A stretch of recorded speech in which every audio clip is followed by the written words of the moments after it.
God calls the ordinary. In response to Philip's invitation to come and see Jesus, we read, Nathanael utters the now famous, "Can anything good come out of Nazareth?" It was a snooty way of challenging Jesus' pedigree. We have no historical record to indicate that Nazareth was such a terrible place. We know that it was just another common, insignificant, small, dusty town. Leonard Sweet writes, Nazareth was unremarkable, undistinguished, unconsidered. It wasn't remarkable for being unremarkable. It was what it was. So the message I take away from this resides in the same category as Jesus being born in a stable. Jesus has not come to live in some class far above us, but rather to communicate that he himself is available to all, to the common, the unremarkable, the undistinguished people. So out of Nazareth, the ordinary, comes Jesus, the extraordinary.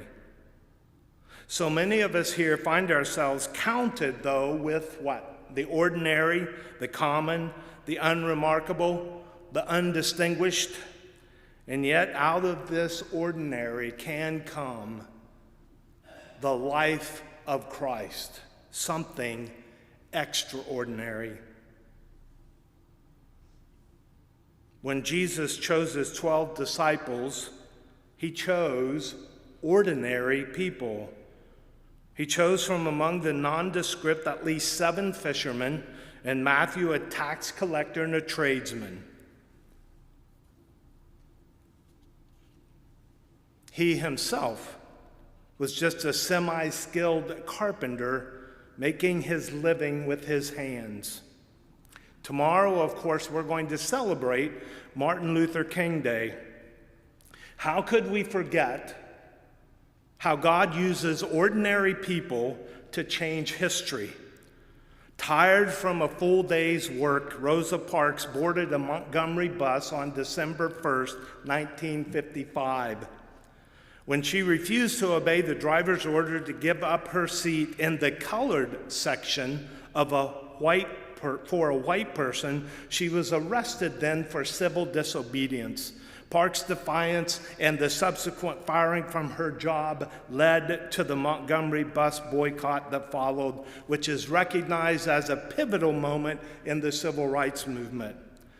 And we don't often hear, however, what happened 9 months before Parks' historic action. There was a 15-year-old teenager named Claudette Colvin who did the very same thing.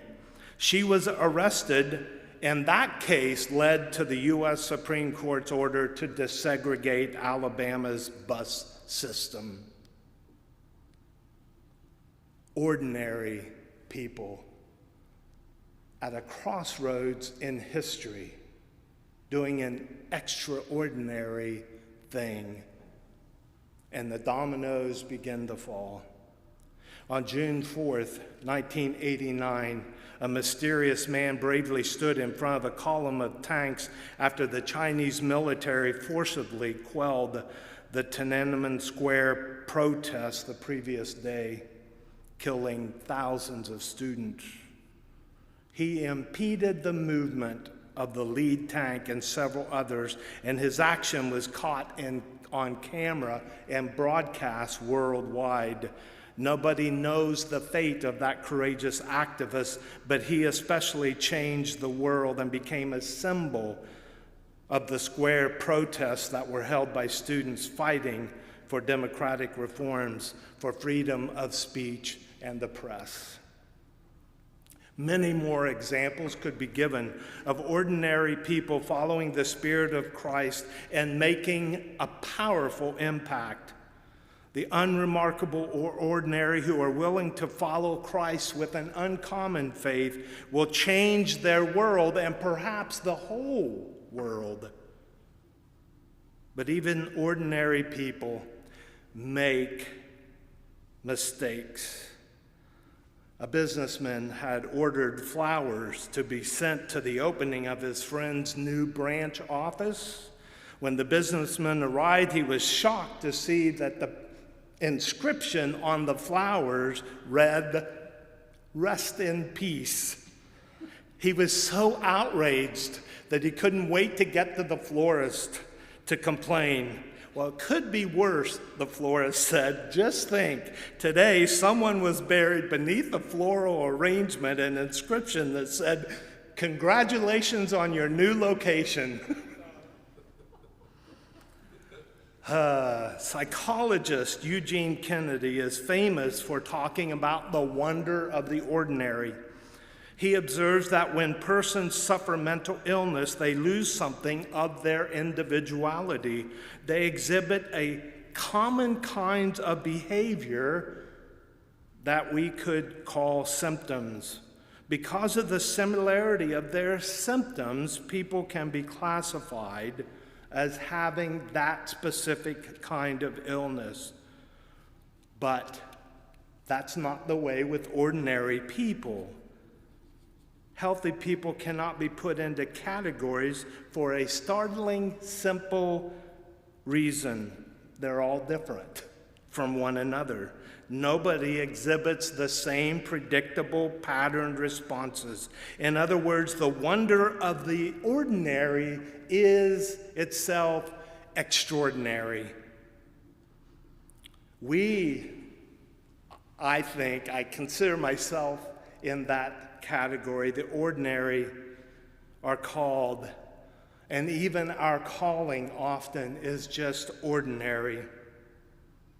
Megan Hill wrote an article entitled "My Boring Christian Testimony in Christianity Today." In that article, she talks about hearing testimonies from recovering drug addicts, atheists, or party people from whom God rescued. So she began then to question her own relationship with God, as she could not pinpoint an exact moment that she, quote, became a Christian. So her testimony, here she writes, "In December 1989, I approached the church elders and asked to become a member. They, who had heard all kinds of stories from all kinds of people, declared my testimony to be a work of God. So a few weeks later, I stood in front of the congregation and received the right hand of fellowship. My testimony may have been boring, but it was welcomed. I'm thankful for grace and her response to ordinary grace." Megan continues, "I knew that I had been blessed. I found tears in my eyes when, as a teenager, still sometimes doubting that my testimony was valid, I sang the words of Isaac Watts. 'Why was I made to hear thy voice and enter while there's room, when thousands did not come and rather starve?' But it still seemed a bit prideful, a little rose-colored, to stand up and say I was practically born with 'Jesus loves me' on my lips and in my heart. It wasn't until I became a parent at 27 that I began to see that in all the testimonies, it's not the outward circumstances that are amazing, but it's the simple, ordinary grace that happens in imperceptible, everyday interactions." So I'll close and won't belabor the point, but Leonard Sweet writes this: "How often do we fail to see in life the wonder and mystery that is there because we do not appreciate the ordinary? How often do we reject the good news because its music is not as obvious as a marching band? Some people seem to expect that God's presence in the world should be a march orchestrated by John Philip Sousa. They think that God's presence should be the Statue of Liberty, its torch lighting the darkness for miles around. else God simply does not exist. Do not miss the wonder because of the ordinary or the average. Do not let the miraculous skip you by because of the common. Subtlety and restraint are signs of good taste, and God has good taste. For God has put wonder in the ordinary. Jesus came out of Nazareth, the unremarkable, and was extraordinary. God's Spirit comes to us in the ordinary, to the ordinary, to make us extraordinary.